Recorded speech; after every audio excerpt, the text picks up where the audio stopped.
Hello students, let us see the all types of chemical reaction, that 5 types of chemical reaction: combination, decomposition, displacement, double displacement, oxidation and reduction. All these 5 reactions systematically one by one with examples. Let us see the first one, combination reaction. So I already mentioned, in combination reaction 2 or more reactant combine to give a single product. Fine. So I'll take one example. You take the example of your quicklime, that is your calcium oxide. Vigorously react with the water, H2O. What you will get? Calcium hydroxide. When you do such reaction, you observe that there is evolvement of some heat. So here one more important thing, please make a note of it. Whenever during any chemical reaction the heat is evolved, that is called as exothermic reaction. Are you able to get me? Exothermic reaction is a reaction, chemical reaction in which heat is evolved or heat is released. Similarly, now let us see the examples. Your quicklime, calcium oxide, you are reacting with water. So what it is generating? Heat will come out of it. It is releasing heat. Okay. And you are getting your calcium hydroxide as output. So this is the example of combination reaction. So what is the definition of combination reaction? A reaction in which two or more reactant combine to give a single product.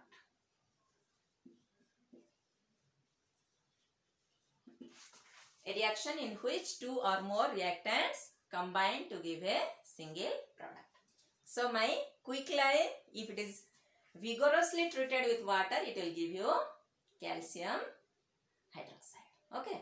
Another is the burning of coal. Coal is nothing but your carbon. Burn it in presence of oxygen. Then what you will find? It will give you carbon dioxide. So C plus O2 gives CO2.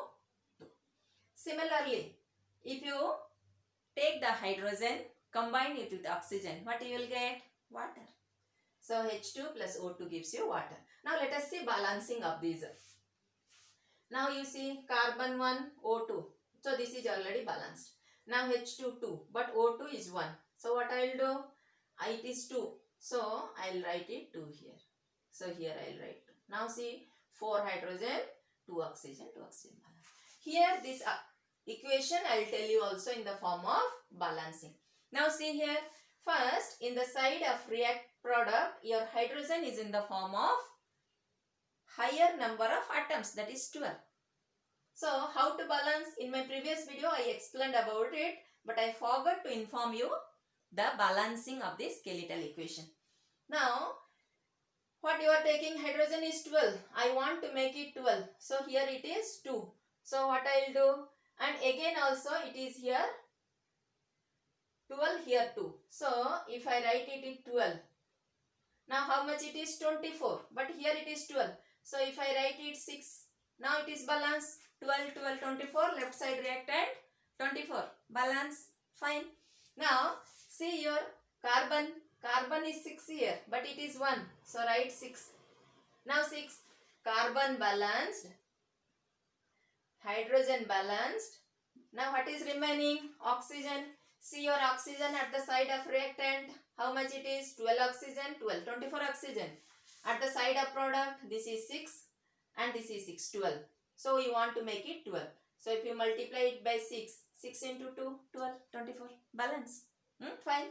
Similarly, your carbon monoxide reacted with hydrogen. What you will getting? Methyl alcohol, CH3OH. Now here you can see carbon 1, carbon 1. Hydrogen 2, but here hydrogen 4. So can I write it as 2? Now what happened? Oxygen 1, oxygen. Now balanced. Okay, fine. Make a note of it. Now let us see about our combination reaction. So burning of coal, carbon react with the oxygen in presence of heat. So what you are getting? Carbon dioxide. Similarly, you take your hydrogen and oxygen, combined it. What you will get? Water. So these are all, see, two or more product. Here we are taking 2 reactant. How many types of product it is giving? Single product. So 2 or more reactants combined together to give a single product. That is called as combination reaction. So our logic justified? Yes or no?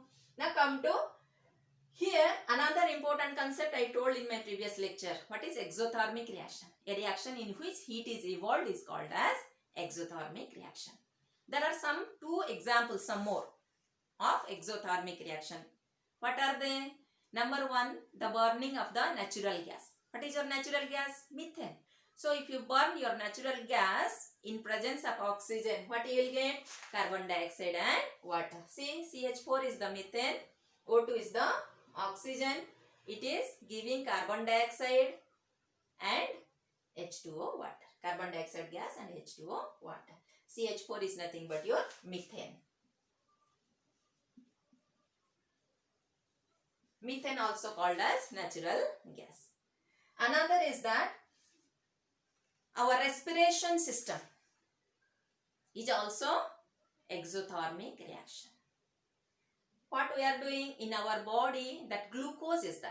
By taking the food as intake, the food is digested and glucose is generated. That glucose, when it is combining with the oxygen which is present inside our cell, that gives us carbon dioxide. What we are exhaling? Carbon dioxide. Then water, which is present in our body.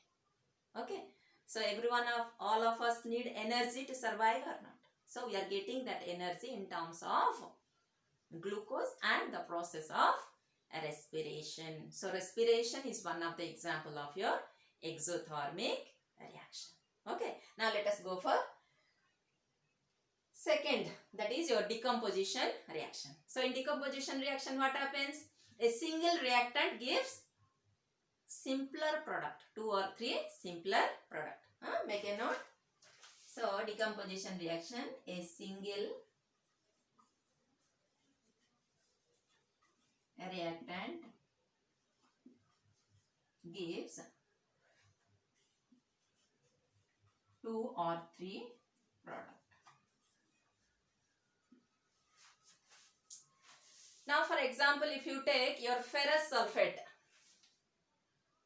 then it will split into Fe2O3, that is your ferric oxide plus sulfur dioxide and sulfur trioxide. Now question is not arising in your mind, how come is it possible a single compound breaking it into these 3 without giving anything? Are you able to get me? Definitely some trigger it needs. Then only it will break or split. Yes or no?